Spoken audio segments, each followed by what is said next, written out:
Bonjour à tous, notre Zoom aujourd'hui est avec Patrice Huiban. Bonjour monsieur. Bonjour monsieur. Patrice Huiban, vous êtes Saint-Cyrien, breveté de l'école de guerre. Vous avez été officier dans l'armée de terre, haut fonctionnaire et cadre dans le secteur privé. Vous êtes aujourd'hui enseignant à Sciences Po dans l'économie de la défense et président du mouvement Nouvel Essor Français dont vous publiez le manifeste que voilà à retrouver comme d'habitude sur la boutique de TV Liberté vers un nouvel essor français, un projet audacieux pour le pays. C'est chez VA Éditions. Alors, Patrice Huiban, vous dénoncez aujourd'hui l'incapacité des partis politiques à proposer des projets crédibles. Le vôtre, en tout cas, vous l'indiquez sur votre site internet, propulserait la France sur la voie d'un spectaculaire redressement national. Qu'est-ce qu'on a au nouvel essor français de plus que les autres partis ? Écoutez, il suffit de consulter les sites internet de ces 10 partis politiques aujourd'hui en place. On est en médiocratie, c'est-à-dire que les partis politiques qui devraient être des laboratoires d'idées qui se présentent aux élections, du fait du primat à l'élection présidentielle en France par rapport aux autres démocraties, sont transformés petit à petit en écurie à ego, en écurie à individualité. Si vous me permettez l'expression, c'est un peu le concours de beauté permanent. On a des candidats putatifs pour l'élection majeure, l'élection présidentielle. Pour faire quoi, on n'en sait rien, sachant que gouverner la France, ça ne s'improvise pas. Une fois que vous êtes aux manettes, c'est le temps de l'action, c'est plus le temps de la réflexion. Vous êtes, si vous me permettez l'expression, scotché au siège comme dans le grand 8 d'une fête foraine. Mais le primat à l'ego, c'est pas justement ce que vous faites en créant un nouveau parti plutôt que de rallier une structure déjà existante ? Alors non, justement, parce que les personnes qui sont engagées dans cette démarche ont souvent milité dans des structures déjà existantes, ont été déçues justement par le fait qu'on focalise la démarche sur les personnes et pas sur les idées. Et donc nous, on fait les choses dans l'ordre, si vous voulez, comme n'importe quelle organisation, notamment entreprise. On fait d'abord le produit politique et ensuite on fait le marketing, le réseau de distribution. On ne met pas les personnes en avant, on met le projet en avant et comme Jean Moulin il y a 80 ans, mais sans risquer notre vie, donc on n'a pas beaucoup de mérite, on tire la manche de tous les mouvements compatibles, ceux qui ont la nation en partage, qui pensent qu'il n'y a pas de démocratie sans nation, pour leur soumettre ces idées et de manière à préparer, le sursaut national qu'on appelle tous de nos voeux. Comment vous comptez vous imposer dans le jeu des partis aujourd'hui qui est assez fermé ? Alors, on le fait déjà, c'est-à-dire qu'on tire la manche des mouvements de gauche et de droite qui ont la nation en partage, qui, je répète, pensent qu'il n'y a pas de démocratie sans nation pour au moins 2 raisons de bon sens. La démocratie, c'est le régime du débat, ça nécessite une langue commune. Et dans une société libre comme la nôtre, avec des individus qui ont des profils socio-économiques différents, avec des intérêts parfois opposés, pour faire en sorte que de temps en temps, ils regardent ensemble dans la même direction. On n'a pas trouvé mieux que la nation et ses symboles, en l'occurrence en France, la Marseillaise et le drapeau tricolore, pour faire en sorte qu'un chômeur pas qualifié et un trader regardent de temps en temps ensemble dans la même direction. Mais vous vous situez plutôt à droite, à gauche de l'échiquier aujourd'hui ? Parce que vous invoquez la nation, la Marseillaise, vous en parlez à gauche, vous allez vous faire tirer les oreilles, quoi. Parfois, mais pas tout le temps, parce que le patriotisme revient dans notre pays depuis quelques années, donc c'est un signal positif. Et non, on se revendique. Vous constatez à gauche ça, justement, cette renaissance du patriotisme ? En partie, auprès de la gauche peut-être minoritaire, mais qui est la gauche traditionnelle, héritière de Clémenceau. Il y a quand même un retour du patriotisme. Je rappelle que quand François, Ségolène Royal, faisait sa campagne électorale en 2007, elle avait interdiction, ou en tout cas, on lui mettait des bâtons dans les roues pour pavoiser ses meetings. Aujourd'hui, c'est plus le cas. Et même la France insoumise, comme ils savent que les études marketing, en matière de marketing politique, le drapeau tricolore et l'idée de nation, quelque chose de populaire, vous voyez, même dans les meetings de la France insoumise, vous avez des drapeaux tricolores. Non, on est dans une veine gaullienne, c'est-à-dire, est-ce que le général de Gaulle était de gauche et de droite ? J'en sais rien. Toujours est-il qu'il a pris des mesures qu'on peut estampiller comme étant de la droite libérale avec le plan Pinay-Rueff, qui a remis de l'ordre dans les comptes publics en 1958 et qui a libéralisé l'économie. Il a pris des mesures qu'on pourrait qualifier de progressistes aujourd'hui avec la contraception pour les femmes et des mesures qu'on pourrait qualifier de gauche classique avec l'école obligatoire à 16 ans et l'intéressement à la participation. Alors vous proposez une stratégie nationale à l'horizon 2050. Pourquoi 2050 ? Parce qu'aujourd'hui, on est dans, l'écume médiatique et pas sur les courants de fond de l'histoire. C'est-à-dire qu'un un vrai dirigeant politique doit préparer l'avenir et être sur le temps long, le temps stratégique, pas que sur la tactique. La tactique n'a de sens que s'il est au service d'une stratégie. La tactique pour la tactique, c'est comme si vous marchez dans les rues de Paris en évitant les obstacles sans savoir où vous allez. Donc il faut tracer un cap pour la nation, dire aux Français, voilà ce qu'on veut de la France à l'horizon 2050 en matière d'éducation, en matière de développement économique, en matière militaire, en matière diplomatique, en matière culturelle. Et ensuite, effectivement, à partir de là, on peut en tirer un certain nombre de plans d'action.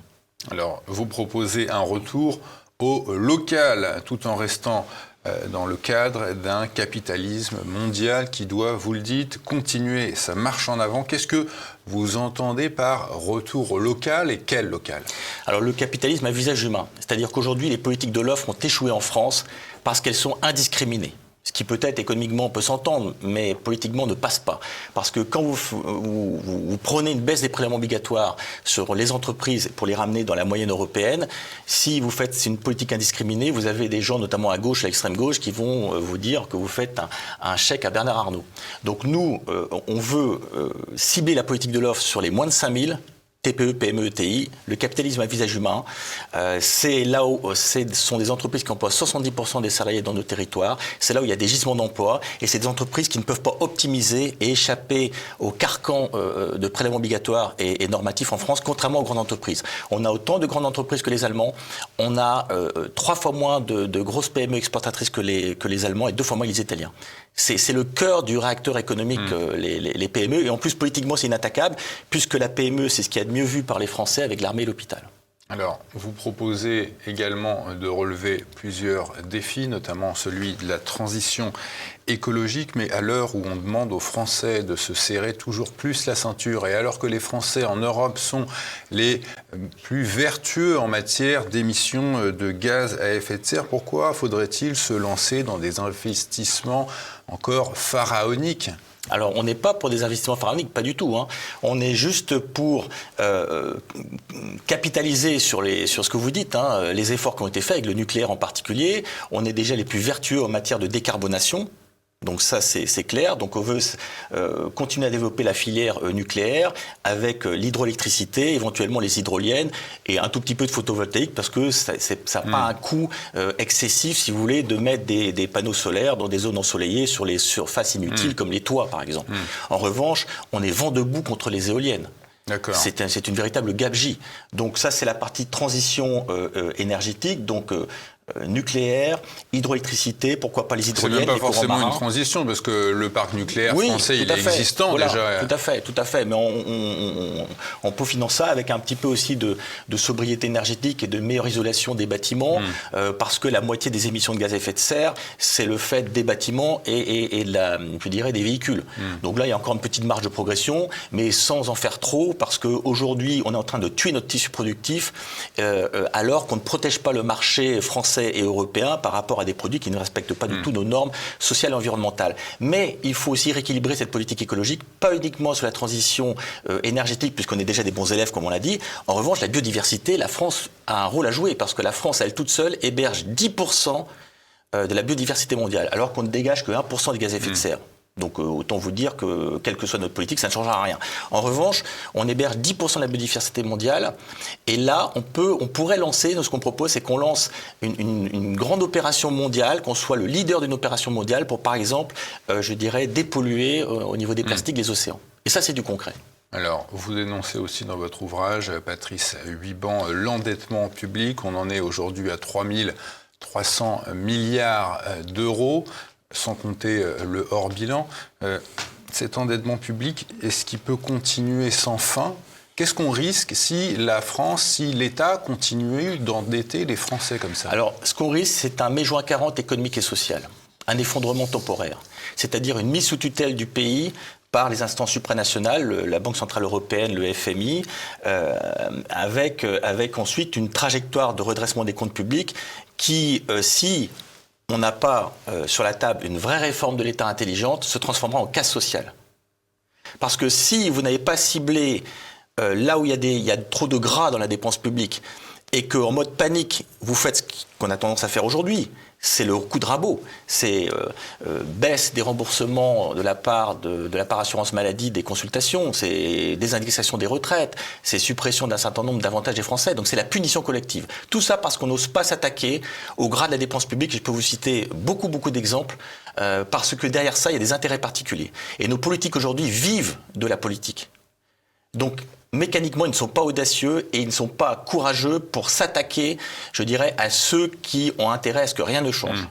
Par exemple, supprimer les conseils départementaux qui sont de simples boîtes aux lettres de dépenses sociales. Supprimer les intercommunalités à fiscalité propre, puisqu'on n'a pas voulu regrouper des communes. On a 19 000 communes sur 35 000 qui n'ont pas plus de 500 habitants.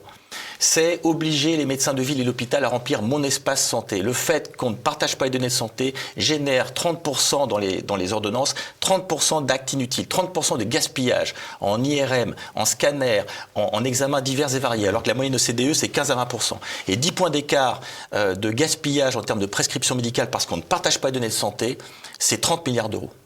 Mais cette mise sous tutelle que vous redoutez, est-ce que ce n'est pas déjà le cas lorsque la France doit aller à Bruxelles pour négocier son propre budget? Mais bien sûr. Est-ce que ce n'est pas regrettable, ça? Bien sûr, mais il y a des gisements. Nous, on a documenté, si vous voulez, 10% d'économie de la dépense publique, 160 milliards d'euros, sans casse sociale, en tapant dans le gras. Donc j'ai donné quelques exemples de la dépense publique. Et 160 milliards d'euros, sachant que si on devait revenir dans la moyenne européenne, je dis bien la moyenne, pas les meilleures, en termes de dépenses publiques par rapport à la richesse nationale, il faudrait économiser plus de 200 milliards d'euros. Ça vous montre les marges de manœuvre qu'on a. Et ces 160 milliards d'euros, on veut les mettre en marge pour nos PME qui emploient 110% des salariés, et c'est là qu'il y a des gisements d'emploi. On veut mettre ces 160 milliards d'euros sur le salaire net des Français en diminuant la différence entre ce que verse l'employeur et ce que touche le salarié, ou d'une manière générale l'actif, et de remettre cet argent sur le terrain, j'insiste, dans les 5 fonctions de base qu'on attend de l'État: santé, éducation, justice, sécurité, défense. Aujourd'hui, on est champion du monde des prélèvements obligatoires qui ne couvrent même pas la dépense publique. Et à côté de ça, dans les fonctions de base de l'État, on a 2 fois moins de magistrats pour 100 000 habitants que la moyenne européenne. Cette réforme de l'action publique que vous souhaitez, vous l'étendez à l'État, aux collectivités, à la Sécu, mais comment vous ferez face aux syndicats ou même à ce que le président Macron appelle l'État profond quand il vise la haute fonction publique? Comment on négocie avec ces gens-là? Comment on s'impose? Alors, non, je pense qu'il faut prendre les Français à témoin déjà, en leur disant: il y a 2 solutions. Soit c'est la punition collective que j'ai évoquée à l'instant, donc on rabote, on supprime des droits, on vous rembourse moins bien les consultations médicales, on désindexe les retraites, c'est la punition collective, ou soit vous dites aux Français: vous m'aidez à réformer le pays et à m'aider à m'opposer à des intérêts particuliers plus ou moins puissants qui ne veulent que rien ne change parce qu'ils vous font la laine sur le dos, entre guillemets. C'est ça, en fait. Et mais comment les Français, ils aident un président de la République à aller jusqu'à ses objectifs? Le président Macron le disait lui-même, on met une réforme sur la table et puis après, c'est la haute fonction publique qui décide comment ça se gère in fine. Alors, en mauvais français, il faut assumer le spoil system, ce qui se fait déjà quand un gouvernement français arrive. C'est-à-dire que les directeurs d'administration centrale, ils ont une feuille de route parce que vous avez un projet aussi à la base. Quand vous arrivez au pouvoir, vous n'avez pas de projet. Forcément, après, vous avez l'État profond qui va gripper parce qu'ils ne connaissent pas le programme, entre guillemets, et ce qui les attend, et donc vous n'avez pas pu sélectionner les membres de la haute fonction publique, des directeurs d'administration centrale, des services déconcentrés de l'État, en fonction du projet que vous avez. Mais pour faire une purge de la fonction publique? En tout cas, c'est normal que les gens qui servent l'État, qui sont dans des emplois fonctionnels, donc à la discrétion du gouvernement, ils sont nommés en Conseil des ministres, il est tout à fait normal que quand vous arrivez au pouvoir avec un projet, vous ayez l'attitude, ce qui se fait déjà de toute façon régulièrement en fonction des majorités, que comme les préfets, vous pouvez les nommer et les destituer. C'est tout à fait logique. Et là, vous mettez une équipe dans les territoires et au niveau national qui est en phase avec votre démarche. Et je vais vous donner un exemple sur la santé. Je pense que les Français, c'est tout à fait d'accord, et je pense qu'il y a une marge de manœuvre avec les médecins. Si vous mettez... les médecins sont pas assez payés à l'acte. Ça a été augmenté à 30 €, la moyenne européenne, c'est 40 €. Ils demandent 50 €. Pourquoi pas 50 €? On aura toujours intérêt à les payer 50 €, parce qu'un passage aux urgences coûte à la collectivité entre 200 et 250 €. Mettons 50 €. Mais en contrepartie, vous devez remplir sous peine de déconventionnement avec l'assurance maladie mon espace santé. Rétablissement des obligations de garde à l'entrée des urgences Vous avez une liberté d'installation encadrée en début de carrière. C'est-à-dire que pendant les 6 premières années, par exemple, vous sortez de vos études, vous ne pouvez pas vous installer où il y a trop de médecins. Je vous rappelle qu'il n'y a pas de déserts médicaux pour les infirmiers libéraux, pour les kinésithérapeutes et pour les pharmaciens. Pourquoi ? Parce qu'il y a une contrepartie au conventionnement avec l'assurance maladie. Et le conventionnement avec l'assurance maladie n'impose plus de contrepartie pour les médecins. Donc il faut faire un accord avec les médecins, un nouveau partenariat avec les médecins. On augmente la consultation 50 €, mais en contrepartie, liberté d'installation encadrée, rétablissement de l'obligation de garde, et vous devez remplir ce fameux Mon Espace Santé qui est une coquille vide.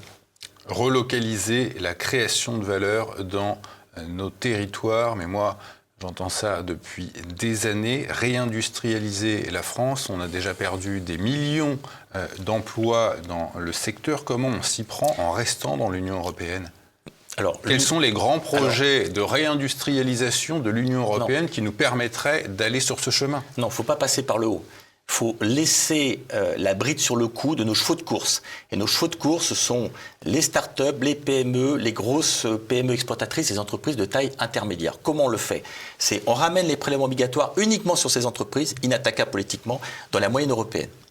On ramène les normes sur les entreprises françaises dans les standards européens parce qu'il n'y a pas que les agriculteurs qui sont victimes de surtransposition. Et quand je dis les normes, ça inclut le Code du travail. Le Code du travail aujourd'hui, plus personne n'y comprend quoi que ce soit, à tel point qu'il y a 2/3 des fiches de paye qui comportent au moins une erreur au cours des 12 derniers mois. Et ce qu'on propose, nous, c'est de revenir sur le droit du travail européen, c'est-à-dire, en gros, on balance le Code du travail français bien épais, auquel plus personne n'y comprend quoi que ce soit. On le remplace par le droit du travail européen, qui est une feuille non pas blanche, mais beaucoup plus claire, 48 heures par semaine maximum, 11 heures de travail journalier maximum, 24 heures de repos hebdomadaire minimum, etc. Et dans la foulée, c'est là que c'est important. Dans la foulée, vous donnez les clés aux partenaires sociaux. Et en disant, l'État est, au sens propre du terme, incompétent pour savoir ce qui se passe, pour savoir ce qui doit se faire, dans une entreprise. Et comme dans les pays les plus dynamiques en Europe, Suisse, Pays-Bas, Allemagne, Danemark, ce qui concerne le travail, l'emploi, la formation professionnelle, ce n'est pas à l'État d'en décider, c'est le rôle des partenaires sociaux.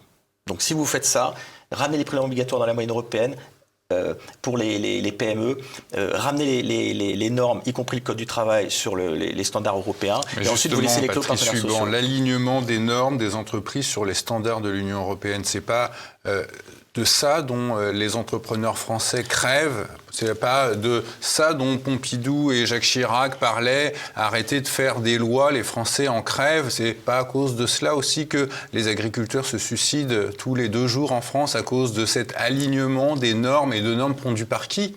Je suis d'accord. Sauf que nous, on va encore plus loin. On fait de l'excès de zèle dans cette logique d'intégration européenne. Donc commençons déjà par remettre de l'ordre dans notre pays et donner un ballon d'oxygène à nos entrepreneurs en alignant ce carcan non seulement de prélèvements obligatoires mais de normatifs sur les standards européens. Et après, c'est au rôle du gouvernement français d'aller taper du poing sur la table à Bruxelles et de savoir dire non. Là, je suis d'accord avec vous, mais commençons déjà à rétablir les choses dans notre propre pays.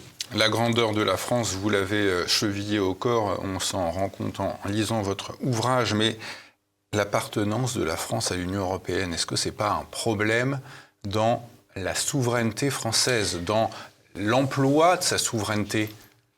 Alors, si l'Union européenne et la zone euro étaient, je dirais, la cause principale des maux de la France, ça se verrait, ça se saurait, puisque tous les pays de la zone euro... Est-ce que le déficit commercial n'est pas négatif depuis l'introduction de l'euro ? Tous les pays de la zone euro seraient dans les mêmes difficultés que la France, alors que la France est au fond, mais au fond de la classe de la zone euro dans pratiquement tous les domaines. Le déficit commercial, les déficits publics, les résultats dans notre école, les moyens de la justice. Et donc, c'est pas par miracle, c'est pas en sortant de l'Union européenne, par miracle, qu'on va résoudre les problèmes en France.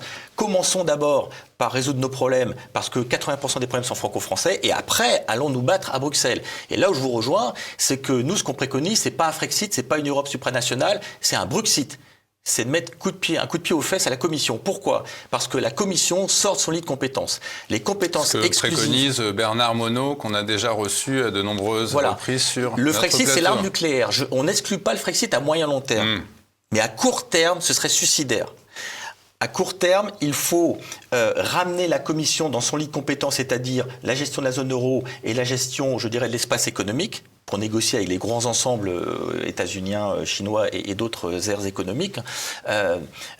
Donc là, l'échelon européen a tout son sens, mais après, le reste, ce sont des politiques à minima partagées. Et comme aujourd'hui, la Commission européenne a le monopole de l'initiative législative, c'est hallucinant pour des institutions qui se disent démocratiques, c'est comme si le Parlement français ne pouvait pas déposer des propositions de loi.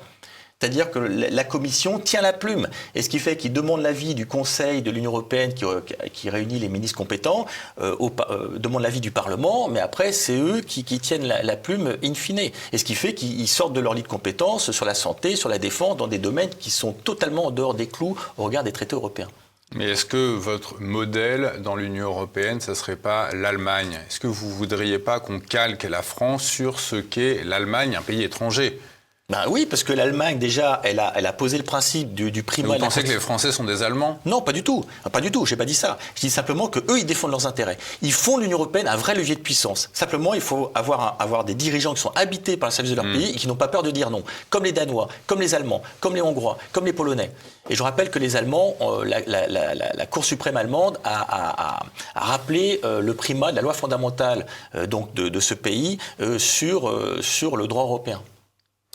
Vous êtes, je le disais en introduction, Patrice Huybans, ancienne officier dans l'armée de terre. Vous promouvez l'idéal républicain, ses principes, ses valeurs, mais c'est quoi tout ça?